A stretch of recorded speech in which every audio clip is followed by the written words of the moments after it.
Hello everyone. आज हम net जून 2012 के इकोनॉमिक्स के प्रीवियस ईयर क्वेश्चन को करेंगे। अगर हम देखें, मैं 2004 से प्रीवियस ईयर पेपर करवा रही हूँ।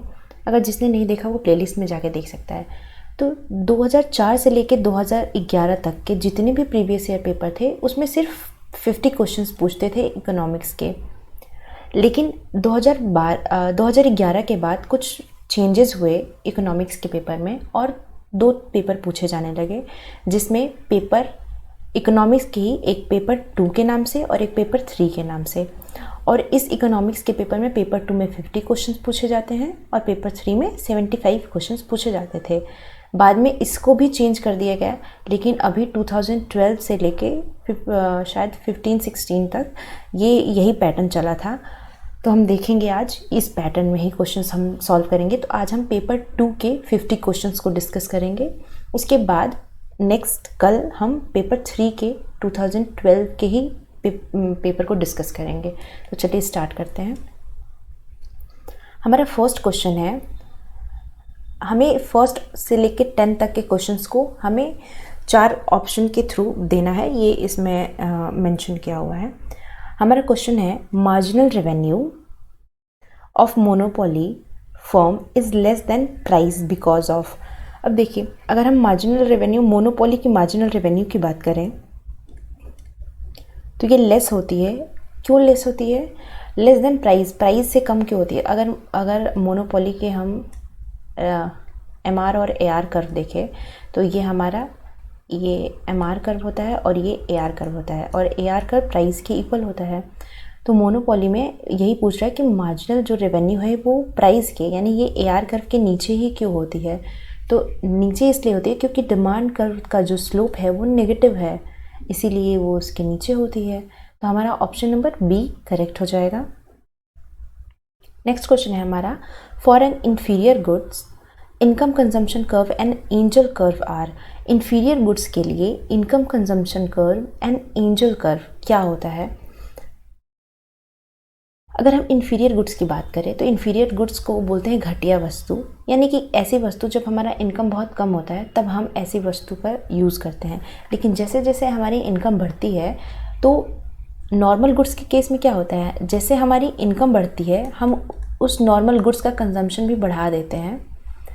लेकिन इन्फीरियर गुड के केस में ऐसा नहीं होता है। इनकम बढ़ने के साथ साथ हम इसके कंजम्पशन को घटा देते हैं। इस केस में हमें ये पूछ रहा है कि इनकम कंजम्पशन कर्व और एंजल कर्व कैसा होता है। तो अगर हम देखें कि ये positively slope, negatively slope are the same income effect. अब हमें अगर किसी को ना पता हो कि एंजल कर्व क्या होता है तो मैं उनको बता दूँ कि एंजल कर्व ऐसे कर्व को बोलते हैं जिसमें इनकम बढ़ता है, quantity demanded of inferior goods घट जाती है, यानी कि इनकम बढ़ने से इंफीरियर गुड्स की क्वांटिटी घट जाती है। और इनकम कंजम्पशन कर्व उसे कहते हैं कि इनकम बढ़ता है और जो प्रपोर्शन, स्पेंड का जो प्रपोर्शन है इंफीरियर गुड्स के लिए वो कम हो जाता है। तो ये दोनों ही निगेटिव स्लोप पे होंगी क्योंकि इंफीरियर गुड्स की बात कर रहा है। तो इनका स्लोप कैसा होता है? नेगेटिव होता है इस कर्व का स्लोप। तो हमारा ऑप्शन बी करेक्ट हो जाएगा। नेक्स्ट क्वेश्चन पे चलते हैं। The classical economist focus on the role of money as. तो क्लासिकल मनी को कैसे रोल में फोकस करते थे? तो ये तो बस सिंपल सा है कि मीडियम ऑफ एक्सचेंज बस माना गया है क्लासिकल्स के अकॉर्डिंग, कि मनी का जो काम है वो बस एक्सचेंज का काम है, बाकी उनका कोई काम नहीं है। तो हमारा ऑप्शन ए करेक्ट हो जाएगा। नेक्स्ट क्वेश्चन है हमारा, if the demand for money is perfectly interest in elastic the LM schedule will be. अगर हम LM की बात करें तो ये हमारा LM कर्व ऐसे होता है और ये हमारा IS कर्व होता है। हमें पूछा है कि LM कर्व अगर इंटरेस्ट इन इलास्टिक हो तो हमारा डिमांड कर्व कैसा होगा। हमें इंटरेस्ट इन इलास्टिक बोला है। देखिए, इन इलास्टिक के टाइम ये वर्टिकल हो जाता है, जहाँ पे ये ज़ीरो, इसकी वैल्यू ज़ीरो होती है। अगर हमें इंटरेस्ट इलास्टिक बोलता तो यही कर्व ऐसा हो जाता, हॉरिजेंटल हो जाता, और इसका जो वैल्यू है वो इन्फिनाइट है। तो हमारा जो ऑप्शन है वो क्या हो जाएगा? Vertical line. जब हमारा demand for money perfectly interest in elastic हो तो LM कर्व वर्टिकल हो जाता है। नेक्स्ट क्वेश्चन है हमारा, Harrod Domar model of economic growth is based on equilibrium between. तो देखिए, हैरट और डोमर दो इकोनॉमिस्ट हैं और इन्होंने अपने अपने मॉडल्स अलग अलग ईयर में दिया है। इन्होंने 1939 में दिया है और इन्होंने अराउंड 46 के दिया है। अब लेकिन फिर भी इन दोनों का कंक्लूजन लगभग सेम था, इसलिए इनको एक साथ पढ़ते हैं हम। तो Harrod Domar model of economic growth is based on equilibrium between, तो किसके इक्विलिब्रियम के बीच में ये बेस्ड होता है? तो हैरट डोमर मॉडल जो है income generation and productive capacity creation, तो इसमें नहीं होता है। Equilibrium between income and consumption, नहीं। Equilibrium between saving and investment, ये हमारा करेक्ट ऑप्शन है कि सेविंग और इन्वेस्टमेंट के बीच में इक्विलिब्रियम पे ये बेस्ड होता है, तो हमारा ऑप्शन सी करेक्ट हो जाएगा।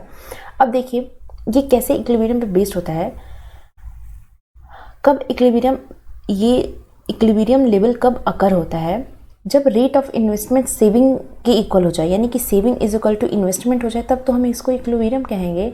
लेकिन अगर मान लीजिए इन्वेस्टमेंट ज़्यादा हो जाए सेविंग से, तब हम क्या कहेंगे? इसका मतलब it's lead demand for more saving, यानी कि ये क्या करेगा कि ज़्यादा सेविंग की डिमांड को और कहेगा कि डिमांड सेविंग की ज़्यादा होनी चाहिए।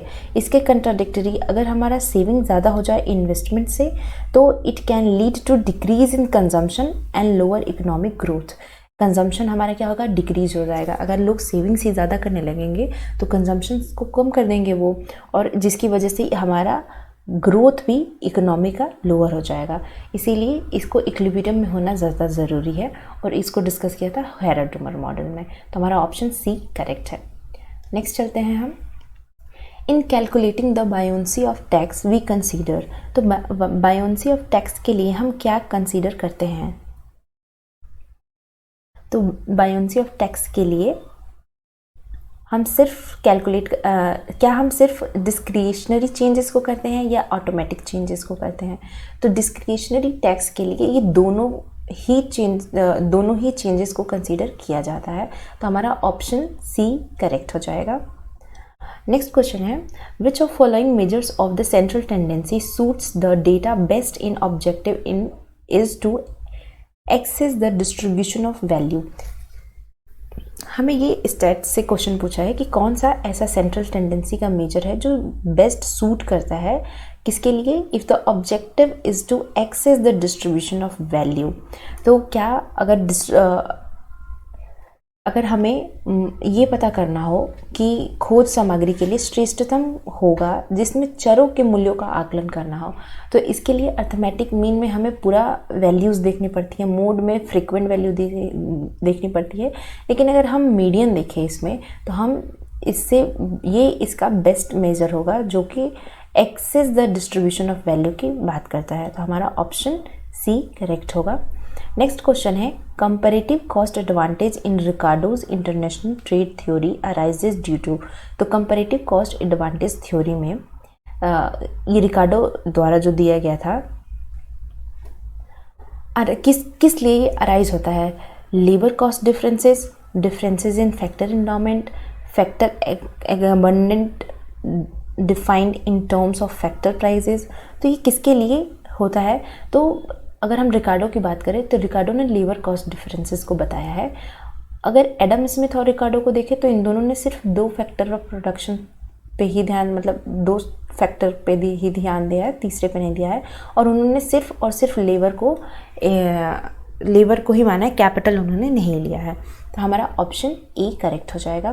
फैक्टर इंडोमेंट और अबंडेंस ये हेक्सचर ओलिन में यूज़ होता है, तो इसको ध्यान रखिएगा। नेक्स्ट चलते हैं हम, In India, in 2004 and 5, the number of poor person below poverty line was highest in the state of। देखिए, ये पेपर है 2012 का और हमें डेटा पूछा है 2004 और 5 का। पावर्टी हमें बताना है कि किस स्टेट में सबसे ज़्यादा थी। तो ये है पुराना डेटा, बट फिर भी पावर्टी उस टाइम उस डेटा के हिसाब से उत्तर प्रदेश में सबसे ज़्यादा थी, तो हमारा ऑप्शन बी करेक्ट होगा। नेक्स्ट क्वेश्चन है, which of following is not a component of Bharat निर्माण। तो अगर हम भारत निर्माण की बात करें तो ये 2005 में ये आया था, और इसका मेन एम क्या था? मेन एम इसका था improving basic infrastructure and service in rural area, यानी कि बेसिक इंफ्रास्ट्रक्चर, मैं यहाँ पे लिख भी देती हूँ, basic infrastructure and services in इस रूरल एरिया। तो इसको बोला गया भारत निर्माण। अब इसमें कौन कौन से कंपोनेंट थे, तो इसमें 6 कंपोनेंट को इंक्लूड किया गया था। मैं यहाँ पे बता भी दे रही हूँ कि कौन कौन से इसमें से हैं। पहला तो है इरिगेशन, तो यहाँ पे अभी इरिगेशन नहीं दिया हुआ है, यहाँ पे लिख लीजिए कि इरिगेशन एक था। दूसरा हमारा था रोड्स, तो यहाँ पे रूरल हाउसिंग है, इलेक्ट्रिफिकेशन है, वो तो रोड्स भी यहाँ पे मेंशन नहीं है, तो रोड्स था। फिर है ड्रिंकिंग वाटर, जो कि हाउसिंग का पार्ट होगा, नहीं ये हमारा यहाँ पे आएगा ड्रिंकिंग वाटर, हाउसिंग, इसके आगे रूरल लगा लीजिएगा। Electrification and telecommunication, electrification and last है टेली कम्युनिकेशन। तो ये 6 कंपोनेंट को बेसिक इंफ्रास्ट्रक्चर को बढ़ाने के लिए भारत निर्माण योजना में लाई गई थी, जिसमें से रूरल हाउसिंग होता है, इलेक्ट्रिफिकेशन भी है और टेलीफोनी भी है। इसमें से क्या नहीं है वही हमें देखना था, तो सी नहीं है, तो हमारा ऑप्शन सी करेक्ट हो जाएगा। बाकी जिसको नहीं पता वो ये सब भी लिख ले कि ये भी इसके कंपोनेंट हैं। नेक्स्ट क्वेश्चन है, अब देखिए 11 से 20 तक के क्वेश्चंस में हमें कई सारे करेक्ट आंसर चूज करने हैं। A point of king in a king demand curve indicates. अब अगर हम किंग डिमांड कर्व को हम बनाएं तो हमारा कुछ ऐसे बनता है किंग डिमांड कर्व। तो ये जो किंग है ये क्या इंडिकेट करता है, ये वाला अगर हम किंग डिमांड कर्व पढ़ते हैं तो स्वीजी ने दिया है, तो ये इंडिकेट करता है क्या क्या, ये प्राइस रिजिडिटी और क्वांटिटी रिजिडिटी, ये दोनों को इंडिकेट करता है। तो हमारा ऑप्शन नंबर ए करेक्ट हो जाएगा। नेक्स्ट क्वेश्चन है, improvement in BOP deficit may be affected through. तो बीओपी डेफिसिट किससे इफेक्टेड होती है,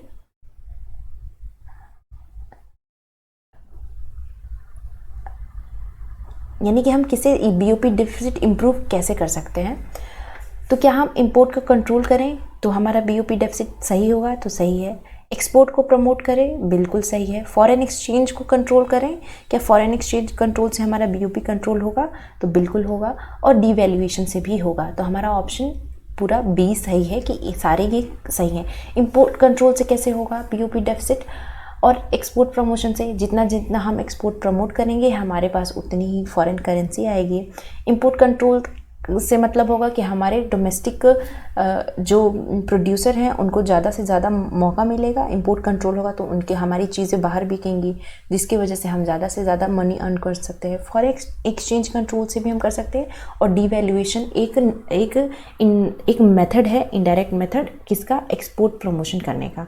तो ये सारे मेथड सही हैं इम्प्रूव करने के लिए बीओपी डेफिसिट को। तो हमारा बी ऑप्शन एकदम करेक्ट है।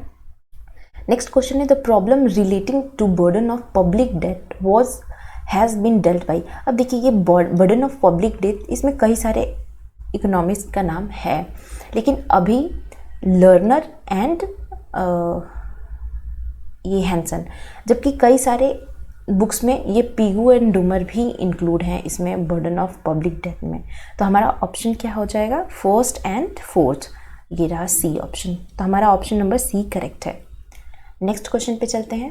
अब देखिए मैं यहाँ पे इंग्लिश, अब दोनों को करवाने का मतलब बहुत टाइम कंज्यूम होगा, इसकी वजह से मैं इंग्लिश में करवाती हूँ। जो बच्चे हिंदी में हैं वो यहाँ से देख सकते हैं कि इसका क्या मतलब है, बाकी आपको समझना है तो मैं यहाँ पे करवा देती हूँ। नेक्स्ट क्वेश्चन है, physical policy relates to the government decision in respect of. तो फिजिकल पॉलिसी गवर्नमेंट डिसीजन में मतलब क्या क्या चीज़ें फिजिकल पॉलिसी में कैसे इफेक्ट करती हैं गवर्नमेंट के डिसीजन को। तो अगर हम इसकी बात करें, क्या टैक्सेशन है फिजिकल पॉलिसी से, तो है। ये गवर्नमेंट क्या करती है, गवर्नमेंट ही डिसाइड करता है कि टैक्स कैसा होगा कैसा नहीं होगा। गवर्नमेंट स्पेंडिंग कैसा होगा ये भी गवर्नमेंट डिसाइड करती है। गवर्नमेंट कितना लेगी ये भी गवर्नमेंट डिसाइड करती है। और पब्लिक डेट किस हिसाब से भरना है, क्या करना है, ये भी गवर्नमेंट के द्वारा ही डिसाइड होता है। तो यानी कि ये फिजिकल पॉलिसी से सारे रिलेटेड है, तो all of the above are correct. Next question है HDI is instructed with the reference to. तो किससे किससे HDI से इसमें कौन कौन से रिलेटेड है। तो अगर हम HDI की बात करें तो इसमें 3 तरह के फैक्टर्स होते हैं। पहला तो लाइफ एक्सपेक्टेंसी एट बर्थ, यानी कि फर्स्ट हमारा सही है। दूसरा है real per capita, real GDP, life expectancy, real GDP, और एक चौथा है तीसरा है एक, अभी ये इन्फांट मोर्टेलिटी और मोर्बिडिटी, इसकी बात नहीं होती है, इसकी बात हम लाइफ साइकिल टेबल में करते हैं। तो हमारा ये दोनों तो गलत हो गया, हमारा फर्स्ट और सेकंड ही सही है, तो ऑप्शन नंबर ए करेक्ट हो जाएगा। HDI में लाइफ एक्सपेक्टेंसी और ये बर्थ और एक लिटरेसी, ये 3 चीज़ें HDI के पार्ट हैं। नेक्स्ट क्वेश्चन पे चलते हैं हम। The doctrine of unbalance growth was propounded by. तो देखिए 2 तरह के ग्रोथ के बारे में जब हम ग्रोथ की थ्योरीज पढ़ते हैं तो एक बैलेंस ग्रोथ होता है, बैलेंस ग्रोथ की थ्योरी पढ़ते हैं, और एक अनबैलेंस ग्रोथ थ्योरी पढ़ते हैं। हमें अनबैलेंस्ड वाला बताना है कि कौन कौन से इसमें हैं इंक्लूड। तो अनबैलेंस्ड ग्रोथ थ्योरी के जो प्रोपाउंडर्स हैं वो है हिर्शमैन, और हिर्शमैन के साथ साथ ये है सिंगर। इन दोनों ने क्या किया था, अनबैलेंस ग्रोथ, मेन तो हिर्शमैन है और इनको सपोर्ट किया था सिंगर ने, तो इसीलिए ये दोनों करेक्ट होंगे, और हमारा फर्स्ट और थर्ड ये इसी ऑप्शन में है, तो हमारा ऑप्शन नंबर डी करेक्ट होगा। और बाकी ये जो सोलो और नक्स है ये बैलेंस ग्रोथ थ्योरी के प्रोपाउंडर्स हैं। नेक्स्ट क्वेश्चन है Harrod Domar model of economic growth is based on. तो हेराडोमन मॉडल इकोनॉमिक ग्रोथ का किस पे बेस्ड होता है, तो ये natural growth rate, warranted growth rate और एक्चुअल ग्रोथ रेट पे बेस्ड होता है। अब हम देखते हैं इसमें हमें क्या क्या दिया है। वारंटेड ग्रोथ रेट दिया है तो इस पे होता है, इन्वेस्टमेंट ग्रोथ रेट पे नहीं होता है, प्रोडक्टिव ग्रोथ रेट पे, प्रोडक्टिविटी ग्रोथ रेट पे भी नहीं होता है, और नेचुरल ग्रोथ रेट पे होता है। यानी कि फर्स्ट और फोर्थ अगर यहाँ पे एक्चुअल देता तो वो भी सही होता, तो हमारा ऑप्शन नंबर डी करेक्ट है। नेक्स्ट क्वेश्चन है in Keynesian system speculative demand for money arises because of. तो कीन्जियन सिस्टम में स्पेकुलेटिव डिमांड फॉर मनी किस वजह से अराइज होता है।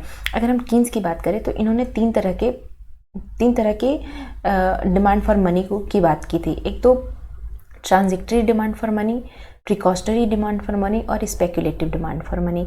ये ट्रांजिटरी और प्रिकॉशनरी ये किस पे डिपेंड करता है, इनकम पे डिपेंड करता है, और ये रेट ऑफ इंटरेस्ट पे डिपेंड करता है।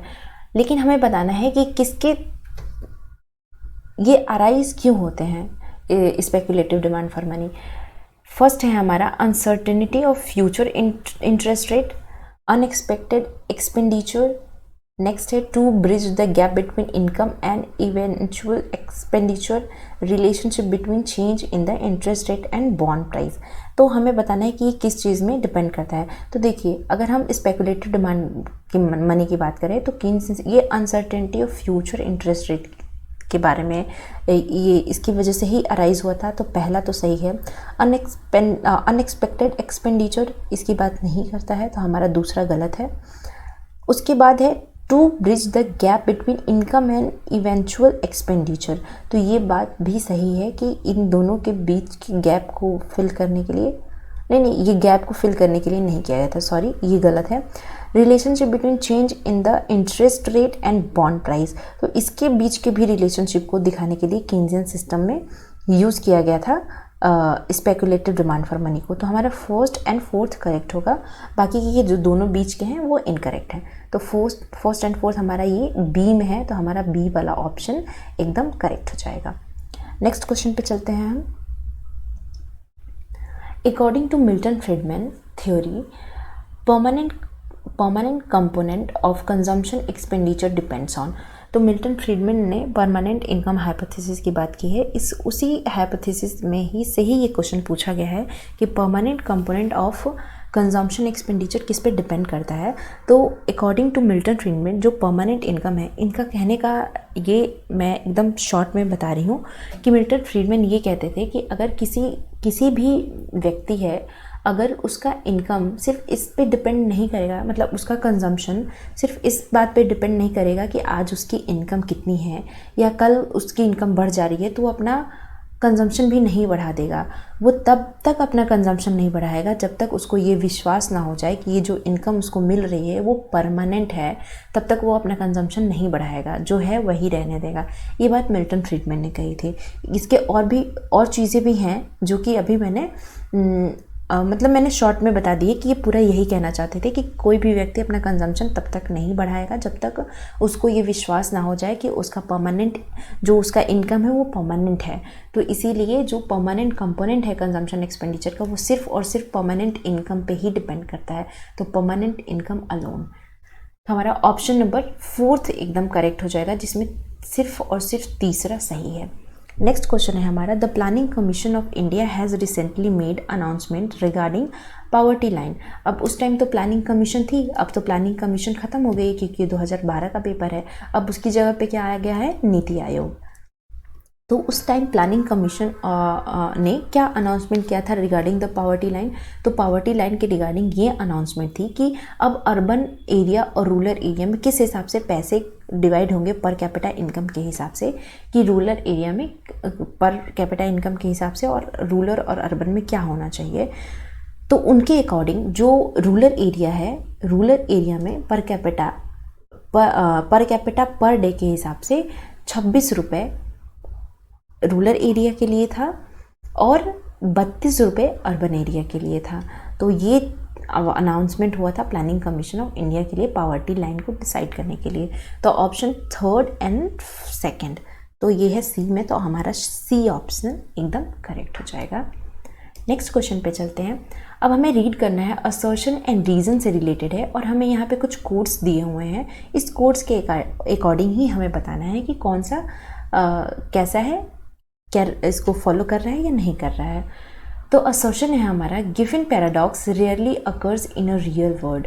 तो गिफिन पैराडॉक्स क्या रियल वर्ल्ड में रेयरली अकर होते हैं, तो ये भी सही है कि रियल वर्ल्ड में रेयरली अकर होते हैं। ये गिफिन पैराडॉक्स क्या है, गिफिन पैराडॉक्स जो हमारा डिमांड थ्योरी है उसके एकदम अपोजिट बात करता है। डिमांड थ्योरी क्या कहता है कि जैसे जैसे प्राइस बढ़ेगा लोगों की डिमांड कम हो जाएगी, लेकिन गिफिन पैराडॉक्स एकदम उसके अपोजिट बोलता है।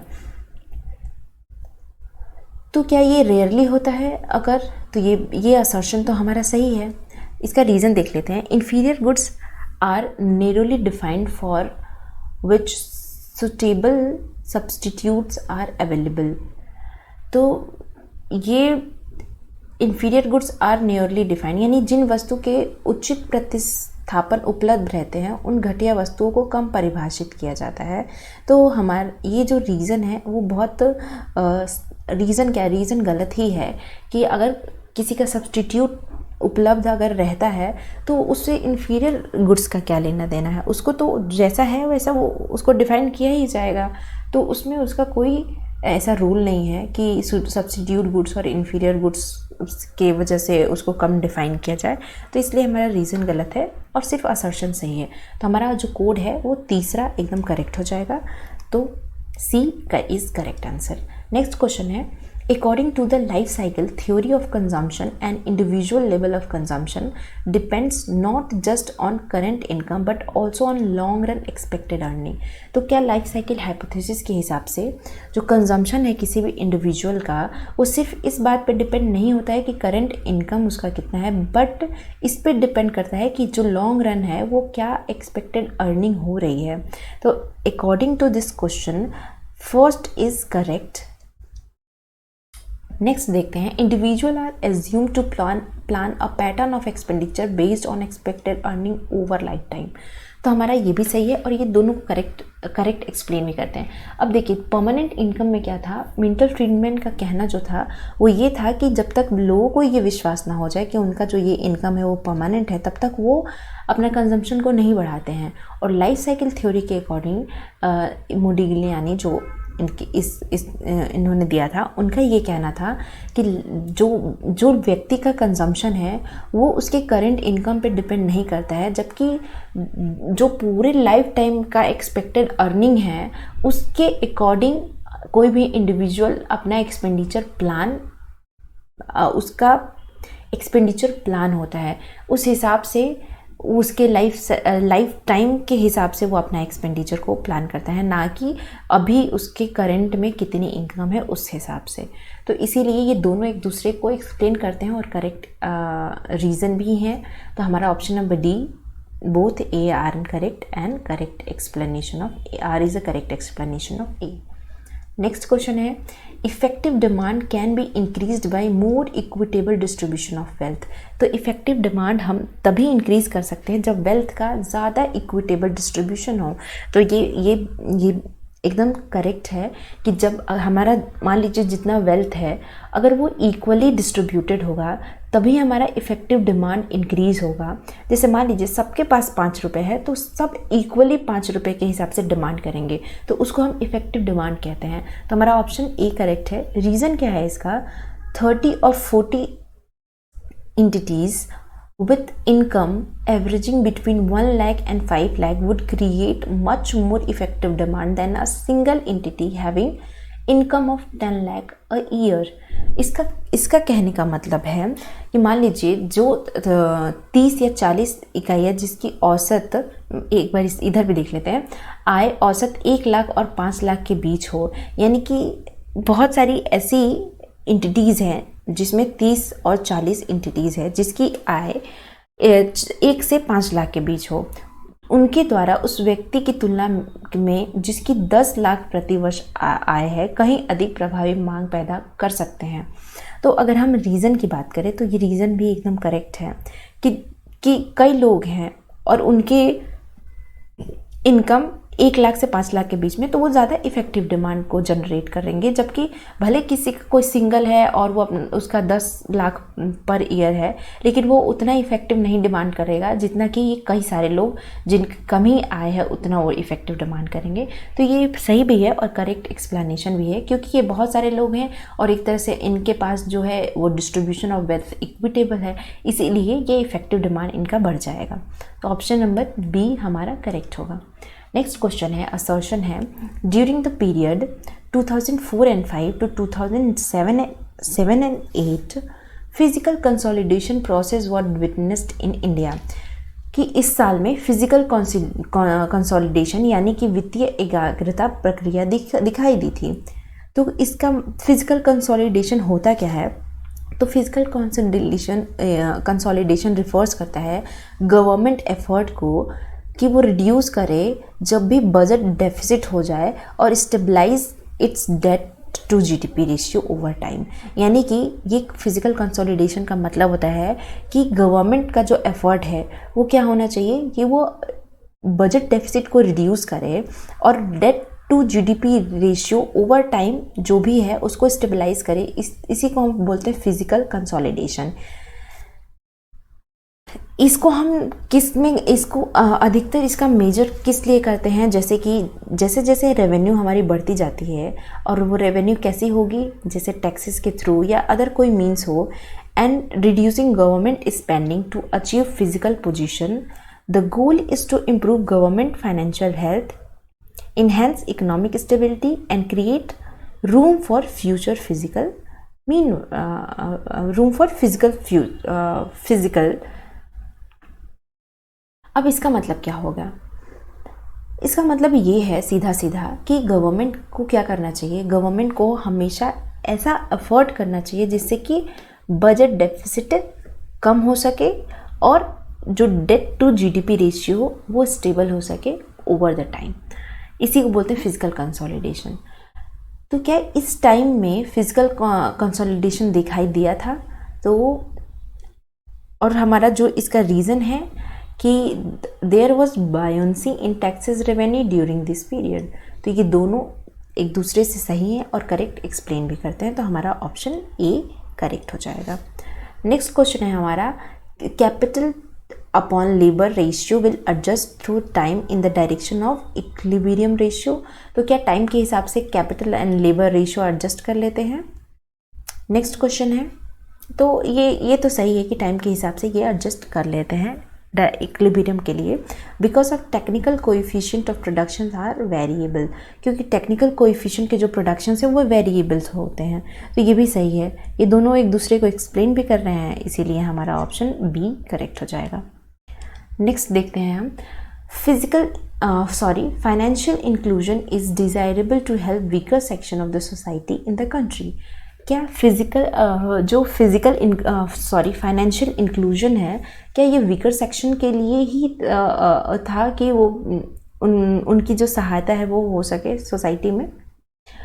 तो ये एकदम सही है कि फाइनेंशियल इंक्लूजन ये 2012 में ये बहुत ही ज़्यादा आया था। ये स्पेशली वीकर सेक्शन के लिए ही था, तो हमारा ये तो सही है। अब हम देखते हैं कि इसका रीज़न क्या है। Investment activities need to promote to facilitate access to development benefit to the mass. अब देखिए, कोई भी अगर लोगों के पास बैंक अकाउंट ही नहीं होगा, वीकर सेक्शन की बात हो रही है, अगर उनके पास बैंक अकाउंट ही नहीं होगा तो उनके पास कोई भी चीज़ को पहुंचाना बहुत मुश्किल हो जाएगा। तो इस वजह से फाइनेंशियल इंक्लूजन उनके समाज में उनकी सहायता के लिए, वित्तीय सहायता के लिए बहुत इम्पॉर्टेंट है, जिसकी वजह से आम आदमी तक विकास के लाभों को पहुंचाने में निवेश और क्रियाओं को बढ़ाने की आवश्यकता होती है। तो अब देखिए, अब डायरेक्ट बेनिफिट ट्रांसफ़र हम अगर जिसके पास बैंक अकाउंट है उसमें किया जा सकता है, तो गवर्नमेंट को भी इससे इजी हो गया है कि जिसको हम पैसे दे रहे हैं डायरेक्ट उसी के अकाउंट में चला जाए। तो इसलिए फाइनेंशियल इंक्लूजन भी इम्पॉर्टेंट है। तो ये दोनों एक दूसरे को करेक्ट एक्सप्लेन भी करते हैं, तो हमारा बी ऑप्शन एकदम सही होगा। नेक्स्ट क्वेश्चन है हमारा, stationary state is the end of the process of capital formation. क्या स्टेशनरी स्टेट कैपिटल फॉर्मेशन का एकदम एंड स्टेज होता है? नेक्स्ट है हमारा, scarcity of natural resources as always capital leads the economy to the stationary stage. अब देखिए, ये ग्रोथ में कई सारे मॉडल हैं, उससे रिलेटेड ये क्वेश्चन पूछा है। तो स्टेशनरी स्टेज जो है वो एकदम एंड प्रोसेस होता है, ये भी सही है। और scarcity of natural resources are also capital lead the economy to the stationary state, तो ये भी सही है। यानी कि प्राकृतिक साधनों एवं पूंजी की कमी किसी अर्थव्यवस्था को गतिहीनता की दशा में लाती है। अगर हमारे पास नेचुरल रिसोर्स की ही स्कैर्सिटी हो जाएगी तो बहुत सारी चीज़ें हम इन्वेस्टमेंट और बहुत सारी चीज़ें हम नहीं बना सकते हैं, और उसके लिए हमें बहुत सारा कॉस्ट पे करना पड़ेगा। तो ये भी सही है और ये दूसरे को एक्सप्लेन भी कर रहे हैं, तो हमारा ऑप्शन नंबर बी एकदम करेक्ट हो जाएगा। नेक्स्ट क्वेश्चन पे चलते हैं। Investment has also a supply effect. क्या इन्वेस्टमेंट का सप्लाई इफेक्ट होता है? Because it raises capacity to produce. तो इन्वेस्टमेंट का भी सप्लाई इफेक्ट है, ये भी सही है। और क्योंकि ये इसके पास कैपेसिटी है किसी भी चीज़ को प्रोड्यूस करने के लिए और प्रोडक्शन की क्षमता को ये बढ़ाता है, तो ये भी सही है। यानी कि दोनों सही है और दोनों एक दूसरे को एक्सप्लेन भी कर रहे हैं, तो ऑप्शन नंबर बी करेक्ट हो जाएगा। नेक्स्ट क्वेश्चन है, gold standard was finally given up after the second world war. हम जब सेकेंड वर्ल्ड वॉर ख़त्म हुआ था 1946 के अराउंड, तभी गोल्ड स्टैंडर्ड भी को फाइनली उसको छोड़ दिया गया था युद्ध के उपरांत। और countries had different rate of inflation, और उस टाइम कंट्रीज़ के अलग अलग रेट ऑफ इन्फ्लेशन भी थी। इस वजह से गोल्ड स्टैंडर्ड को मेंटेन करना बहुत मुश्किल हो रहा था। तो हमारा ये दोनों इंडिविजुअली सही है लेकिन एक दूसरे को करेक्ट एक्सप्लेन नहीं कर रहे हैं, इसीलिए हमारा ऑप्शन नंबर बी करेक्ट हो जाएगा कि दोनों तो सही हैं इंडिविजुअली लेकिन एक दूसरे को करेक्ट एक्सप्लेनेशन नहीं देंगे। नेक्स्ट क्वेश्चन है हमारा, disguised unemployment is present in Indian agriculture. तो ये तो है ही। अब डिस्गाइज्ड अनएम्प्लॉयमेंट होता क्या है ये भी मैं बता दूं। अगर मान लीजिए, और ये हमेशा एग्रीकल्चर में ही क्यों प्रेजेंट होता है, इसका भी रीज़न है। मान लीजिए कि एग्रीकल्चर तो हमें वैसे भी पता है कि आज भी 50% लोग एग्रीकल्चर पे ही डिपेंडेंट है, लेकिन क्या उससे जो उनको पैसे मिल रहे हैं खेती से, क्या वो सच में उतने लोगों की ही मेहनत है जितने लोग उसमें लगे हुए हैं? इसका ये मतलब हुआ कि मान लीजिए पिछले साल 2 लोग इस खेती को कर रहे थे और उन्होंने 1 क्विंटल गेहूं उगाया, लेकिन घर के 4 लोग और जुड़ गए और 6 लोग अब इसी खेती में लग गए हैं, और फिर भी साल के एंड में 1 ही क्विंटल गेहूं वो निकाल पा रहे हैं, पैदा कर पा रहे हैं। तो ये जो 4 लोग एक्स्ट्रा हैं ये क्या हो गए?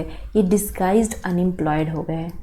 इसी को बोलते हैं छद्म बेरोजगारी, ये डिस्गाइज्ड अनएम्प्लॉयड हो गए, क्योंकि इनके रहने और ना रहने से प्रोडक्शन में कोई इफेक्ट ही नहीं आ रहा है। अगर ये ना भी रहे तो भी इतना ही क्विंटल पिछली बार हो रहा था और इस बार भी हो जाएगा, तो यानी कि इनका कोई रोल नहीं है इस एग्रीकल्चर में, इसीलिए ये डिस्गाइज्ड है। यानी कि हमारा ये एकदम सही है कि इंडिया में प्रेजेंट होता है, क्योंकि पूरी फैमिली भी एग्रीकल्चर में इन्वॉल्व होती है, लेकिन प्रोडक्शन सेम ही होता है। नेक्स्ट है, क्योंकि marginal productivity agriculture close to zero होता है, ज़ीरो या क्लोज टू ज़ीरो होता है, तो ये भी सही है। तो हाँ, यानी दोनों सही है और एक दूसरे को ये दोनों सही है और करेक्ट एक्सप्लेन भी कर रहे हैं, तो हमारा ऑप्शन नंबर ए सही हो जाएगा। नेक्स्ट क्वेश्चन पे चलते हैं। अब हमें इसको क्या करना है, अरेंज करना है क्रोनोलॉजी के हिसाब से। तो चलिए अरेंज कर लेते हैं। लॉ ऑफ वेरिएबल प्रोपोर्शन, सबसे पहले अगर हम देखें इन सब में CES और ट्रांसलॉग, तो लॉ ऑफ वेरिएबल प्रोपोर्शन का जो ये अराउंड 1890s के आया था। फिर उसके बाद इस यहाँ से अगर कॉप-डगलर प्रोडक्शन को देखें तो ये 1920s। CS प्रोडक्शन ये इसका जो टाइम है वो मिड 20th सेंचुरी है, यानी कि अराउंड 1960s के है। और ट्रांसलॉग जो है वो मिड 20s, ये भी 20th सेंचुरी के ही अराउंड है, यानी कि ये 1970s के अराउंड है। तो अगर हम इसके अकॉर्डिंग लिखें तो सबसे पहले हमारा फोर्थ आएगा, तो फोर्थ इसी में है, तो हमारा ऐसे भी ये सही हो जाएगा। यानी लॉ ऑफ वेरिएबल प्रोपोर्शन सबसे पहले आया था। इसको ध्यान में रखिएगा कि CS पहले आया कि कॉप-डगलर पहले आया। तो पहले कॉप-डगलर पहले आया था, उसके बाद CS प्रोडक्शन फंक्शन आया और सबसे बाद में ट्रांसलॉग। तो हमारा ऑप्शन नंबर C सही है। अब हम इसको देखते हैं कि EAS, अब ये क्या है, E for employment, A for assurance और S for scheme. Employment assurance scheme ये कब आया था, तो ये 1993 में आया था। JRY इसका मतलब जवाहर रोजगार योजना, ये कब आया था, ये आया था 1989 में। अब आया ट्राइसेम्स, इसका फुल फॉर्म भी देख लेते हैं। TRYSEM, T for training rural youth for self employment, employment, यानी कि training rural youth for self employment, और इसका डेट था 1979। और ये क्या है, rural landless employment guarantee programme. तो rural landless employment guarantee programme 1983। अब इसके अकॉर्डिंग अगर हम इसको सेट करें तो सबसे पहले तो यही आया था, यानी कि 4 इसमें भी है, 4 इसमें भी है। उसके बाद देखते हैं कौन आया था, अरे सॉरी, सबसे पहले तो ये आया था, ये गलत है, 79 है ना, तो सबसे पहले सेकंड आया था, तो सेकंड फर्स्ट में है और इसमें है। उसके बाद फोर्थ आया था, फोर्थ इसमें भी है, फोर्थ इसमें भी है, और उसके बाद आया था 7 और सबसे लास्ट में 1, तो सबसे लास्ट में 1, यानी कि हमारा ये ऑप्शन नंबर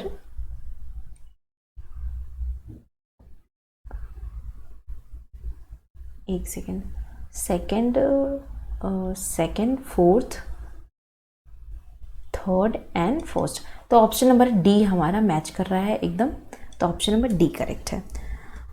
नेक्स्ट क्वेश्चन पे चलते हैं। Arrange the origin in the money sequential order. अगर देखिए, अगर ओरिजिन की बात करें हम, तो सबसे पहले मेटेलिक मनी ही चला करता था। अरे नहीं सॉरी, मेटेलिक मनी से पहले भी कमोडिटी मनी यानी कि आप मेरा कुछ सामान ले लीजिए और सामान के बदले मुझे सामान दे दीजिए, तो यही पहले सबसे पहले यही चलता था। तो सबसे पहले कमोडिटी मनी यानी कि थर्ड सबसे पहले आएगा, जो कि सी में है।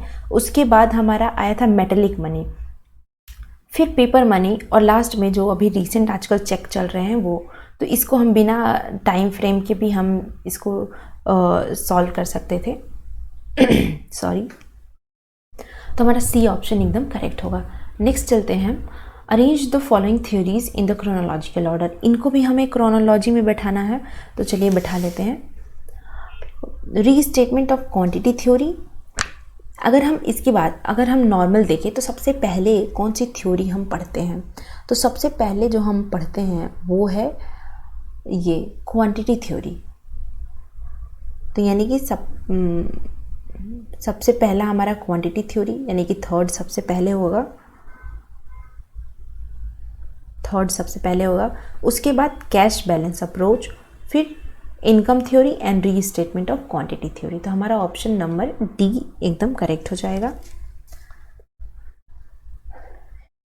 नेक्स्ट है हमारा identify the correct chronological order. Classical economics का हमें क्रोनोलॉजी बताना है, सबसे पहले कौन आया फिर कौन आया। तो अगर हम इसके अकॉर्डिंग चले तो सबसे पहले एडम स्मिथ, उसके बाद रिकार्डो, फिर माल्थस, फिर जेएस मिल। हम इसी के अकॉर्डिंग इनकी थ्योरीज भी पढ़ते हैं, तो हमारा ऑप्शन नंबर बी करेक्ट हो जाएगा। नेक्स्ट है हमारा the sequencing process of Schumpeter model of development is. अगर शुम्पीटर मॉडल ऑफ डेवलपमेंट देखें तो इनका क्या था, सबसे पहले था कि जो सर्कुलर फ्लो है उसको ब्रेक करना, तो ब्रेकिंग सर्कुलर फ्लो, फिर उसको इनोवेट करना, यानी कि सबसे पहले अगर कोई भी इनोवेशन होना चाहिए तो जो पहले से चली आ रही है उस फ्लो को पहले हमें तोड़ना पड़ेगा, उसके बाद हमें कुछ इनोवेशन करना पड़ेगा, फिर इनोवेशन करने के लिए हमें कुछ ना कुछ क्रेडिट की ज़रूरत पड़ेगी, तो उसके लिए हमें बैंक जाना पड़ेगा, तो बैंक क्रेडिट, और उसके बाद स्वार्म लाइक क्लस्टर्स, और फिर एक ऐसे ही चीज़ें बनती जाएंगी कि लोग देखेंगे कि अच्छा हमें कुछ नया इनोवेट करने से हमारा प्रॉफिट हो रहा है, तो फिर वो भी बैंक से लेंगे, फिर इस तरह से एक क्लस्टर के तौर पे ये चीज़ चैन चलता रहेगा। तो ये है शुम्पीटर का डेवलपमेंट, जो कि हमारा बी एकदम सही इसको वो कर रहा है, तो हमारा ऑप्शन बी करेक्ट है। अब हमें अरेंज करना है कि कब कब आया था। तो अगर हम नॉर्मल देखें तो सबसे पहले हम क्या पढ़ते हैं, हम पहले पढ़ते हैं एब्सोल्यूट एडवांटेज थ्योरी, उसके बाद कंपैरेटिव एडवांटेज थ्योरी, यानी कि सबसे पहले हम सेकंड पढ़ते हैं, फिर फर्स्ट पढ़ते हैं, फिर उसके बाद हम पढ़ते हैं फैक्टर इंडाउमेंट थ्योरी,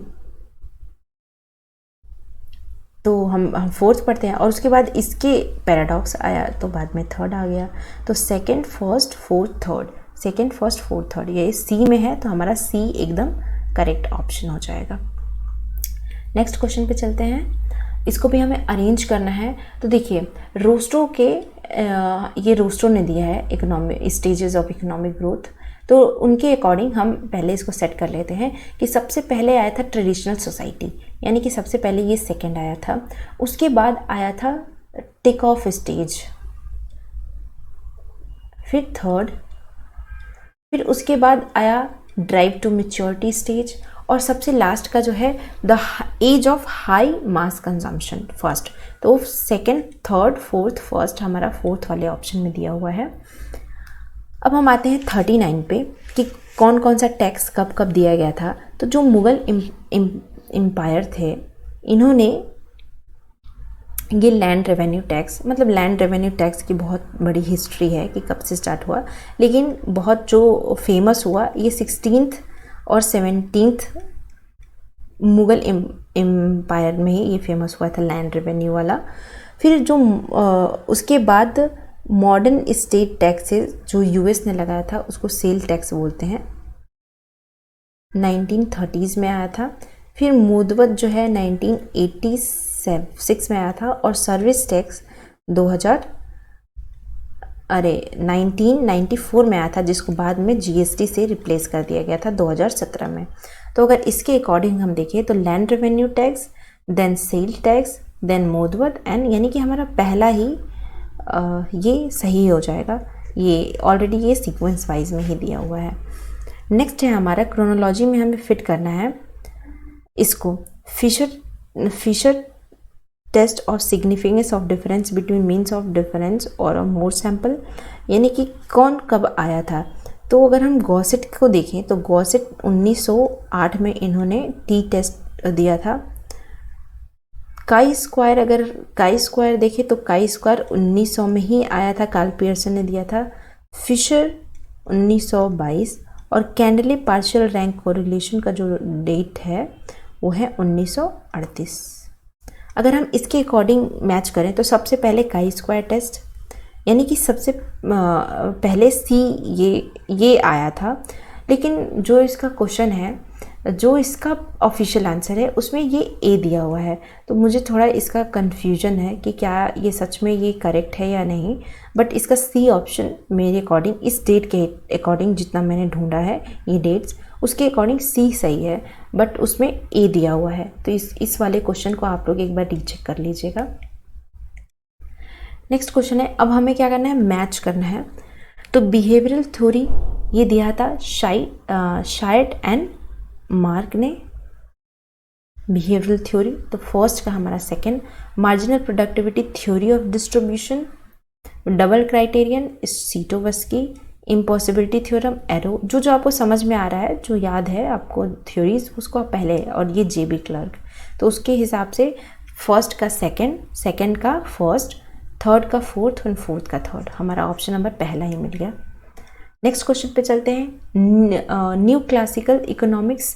तो new classical economic permanent income hypothesis, तो ये मिल्टन फ्रीडमैन, मल्टीप्लायर और new Keynesian, multiplier effect of budget, ये कहाँ गया, न्यू क्लासिकल, ये जॉर्ज मैनक्यू, हाँ ये फोर्थ, और ये multiplier effect of balance budget, ये हेवेल्मो, और न्यू कीन्शियन ये है लुकास। एक सेकेंड, सॉरी, मुझे लग रहा है ना ये गड़बड़ हो गया है, मैंने ही गड़बड़ कर दिया। हाँ फिर से देखते हैं, देखिए न्यू क्लासिकल ये लुकास है, परमानेंट इनकम ये मिल्टन फ्रीडमैन है, मल्टीप्लायर इफेक्ट एंड बजट ये हेवेल्मो, और न्यू कीन्शियन ये मैनक्यू। मैंने न्यू क्लासिकल और न्यू कीन्शियन को अपोजिट कर दिया था। तो हमारा फर्स्ट का सेकंड, यानी कि सबसे पहले सेकंड, देन फोर्थ, फिर फर्स्ट और फिर थर्ड। तो हमारा ऑप्शन ये सी में मिल रहा है ऐसा, तो सी करेक्ट हो जाएगा। नेक्स्ट पे चलते हैं, इनविजिबल हैंड, तो ये कौन दिया था, Adam Smith. Warrior knight, individual hand और वॉरियर नाइट ये दिए थे शुम्पिटर ने। PQLI Morris D Morris, surplus value Karl Marx. तो इस हिसाब से फोर्थ का फर्स्ट और फर्स्ट का सेकंड, हमारा ऑप्शन नंबर बी करेक्ट हो जाएगा। 4 सेक्टर मॉडल, अब देखिए इसमें हमें क्रिटिकल मिनिमम एफर्ट, तो लिविंगस्टीन आ गए, big push theory Rosenstein Rodan, theory of unlimited supply Arthur Lewis, और 4 सेक्टर मॉडल महालनोबिस। तो फर्स्ट का थर्ड हमें बी में है, तो हमारा बी ही सही आंसर हो गया। उसके बाद critical, fourth, first and second. Next पे चलते हैं हम, food grain production. Food grain production तो ये है agriculture sector, level of price, wholesale price index, industrial growth, ये कौन बताता है, इंडस्ट्री सेक्टर, और फाइनेंशियल इंडिकेटर, रेवेन्यू डेफिसिट। तो हमारा फोर्थ का ये ऑप्शन नंबर हमारा सी सही है इसके अकॉर्डिंग। नेक्स्ट है हमारा नेशनल एग्रीकल्चरल पॉलिसी। तो नेशनल एग्रीकल्चरल पॉलिसी सबसे पहली बार आई थी 2004 में। फिर मरीन, एक सेकेंड, 2000 में आई थी नेशनल एग्रीकल्चर पॉलिसी, इसको मैं इरेज कर दूं। हाँ, नेशनल एग्रीकल्चर पॉलिसी 2000 में। मरीन फिशिंग पॉलिसी ये आई थी 2004 में। उसके बाद new foreign trade policy, new foreign trade policy कब आई थी, अगर हम, ये आई थी 2000, ये भी 2004 में आई थी। और 7th फाइनेंस कमीशन ये 1978 में आई थी। तो इसके अकॉर्डिंग हमारा ऑप्शन फोर्थ करेक्ट हो रहा है। उसके बाद गैट, तो गैट क्या करता है, IMF, IBRD और UNO, तो हमें इसको मैच करना है। तो गैट क्या देता है, ये फ्री ट्रेड की बात करता है। IMF क्या करता है, ये बैलेंस ऑफ पेमेंट को मैनेज करने का काम करता है IMF, तो हमारा फर्स्ट हो जाएगा। IBRD क्या करता है, international bank for reconstruction and development, तो ये हमारा फर्स्ट का थर्ड, सेकंड का फर्स्ट, एंड ये डेवलपमेंट फाइनेंस से काम करता है, और यूएनओ क्या करता है, maintain the peace among the nation. तो इसके अकॉर्डिंग हमारा ऑप्शन बी करेक्ट बैठ रहा है, तो बी सही है। नेक्स्ट चलते हैं हम, एडम स्मिथ, तो इनका absolute advantage, David Ricardo comparative advantage, Ohlin factor endowment and Kravis availability doctrine. तो फर्स्ट एंड सेकंड का थर्ड, तो हमारा ऑप्शन नंबर बी करेक्ट है। नेक्स्ट चलते हैं, सिंपल रैंडम सैम्पलिंग का मतलब है कि